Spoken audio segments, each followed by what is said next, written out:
Assalamualaikum warahmatullahi wabarakatuh. Bismillahirrahmanirrahim. Ikhwafillah.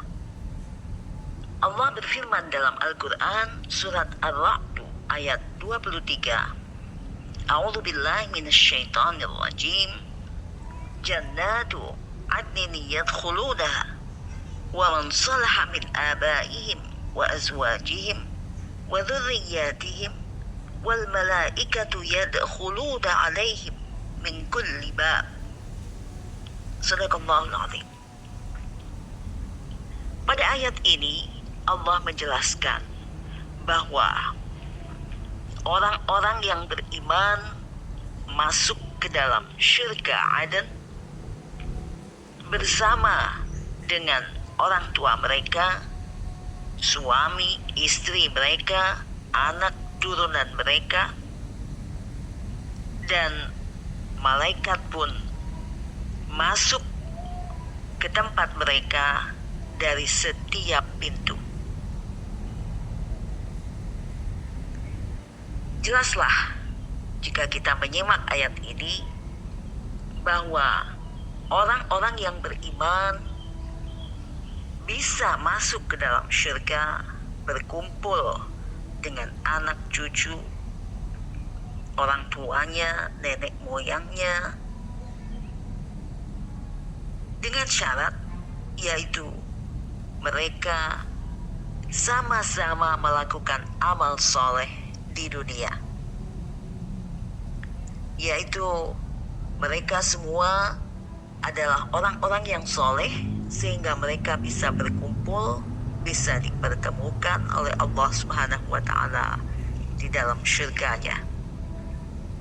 Dan sebaliknya, jika mereka tidak sama amalnya ketika di dunia, misalnya orang tuanya beramal soleh tapi anaknya tidak melakukan amal soleh, maka mereka tidak bisa berkumpul, bahkan bertemu pun mereka tidak bisa di hari kemudian nanti. Dalam surat lain, yaitu dalam surat Saba, Allah menekankan lagi, menjelaskan dalam ayat 37, A'udzu billahi minasyaitonir rajim.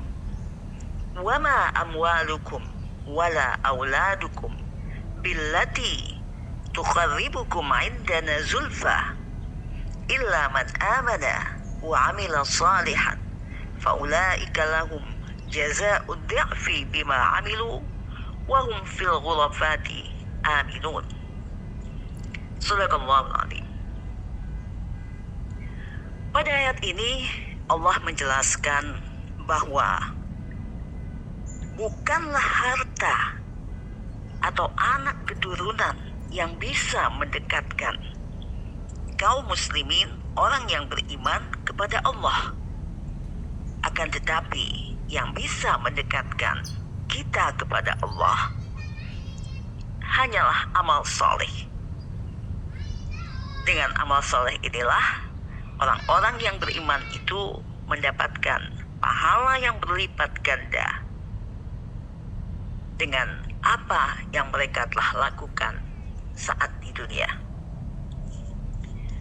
Dari ayat ini jelaslah Allah menekankan kembali bahwa hanya dengan amal solehlah orang-orang beriman bisa dekat kepada Allah dan bisa berkumpul dengan keluarganya di akhirat nanti, yaitu bersama-sama masuk ke dalam syurga Allah Subhanahu wa Ta'ala.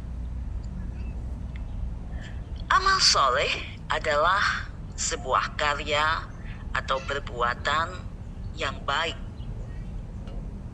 Sebagian orang salah memahami pengertian dari amal soleh ini. Mereka menganggap bahwa amal soleh hanyalah ibadah saja, sholat, ngaji, puasa, dan sebagainya.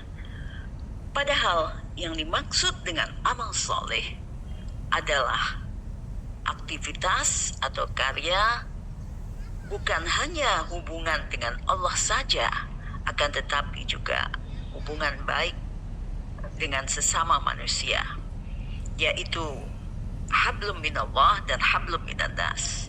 Hubungannya baik dengan Allah dan baik juga dengan manusia, melakukan aktivitas-aktivitas sosial yang bermanfaat tentunya untuk maslahat umum, untuk kebaikan umat. Misalnya membangun tempat-tempat sosial, membangun jembatan, masjid, panti asuhan, sekolah, memperbaiki jalan yang rusak misalnya, yang semuanya itu bermanfaat untuk umat. Dan menurut Syekh Muhammad Abduh, bahwa amal soleh yang hakiki ialah yang disertai dengan ilmu. Sebagai contoh, apabila seseorang sedang mengalami sakit demam misalnya, tidak mampu mengambil air wudhu dengan air yang dingin, maka dia boleh bertayamum.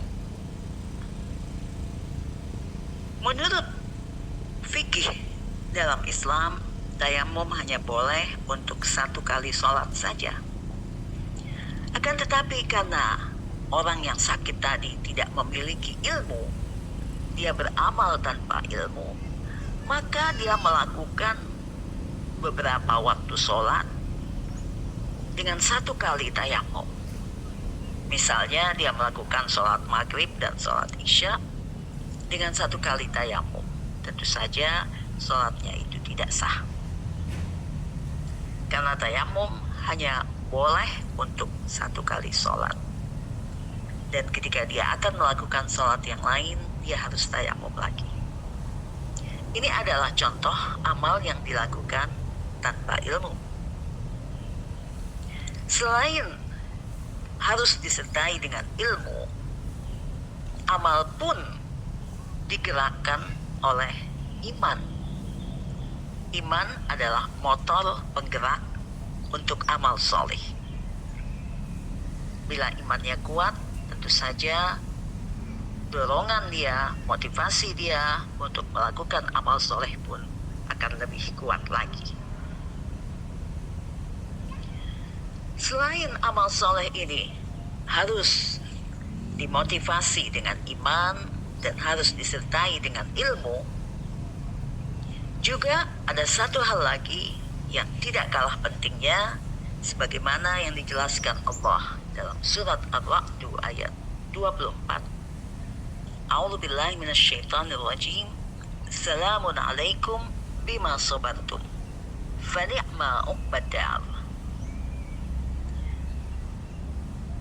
Ketika di ayat 23 di atas tadi, dalam surat yang sama yaitu surat Ar-Ra'd, dijelaskan bahwa ketika orang-orang yang beriman masuk bersama-sama ke dalam syurga, berkumpul dengan keluarganya, dan malaikat mengucapkan salam, maka di ayat 24 ini dijelaskan lebih detail lagi, yaitu malaikat saat mengucapkan salam, mereka berkata, "Salam sejahtera untukmu atas kesabaran engkau saat engkau di dunia."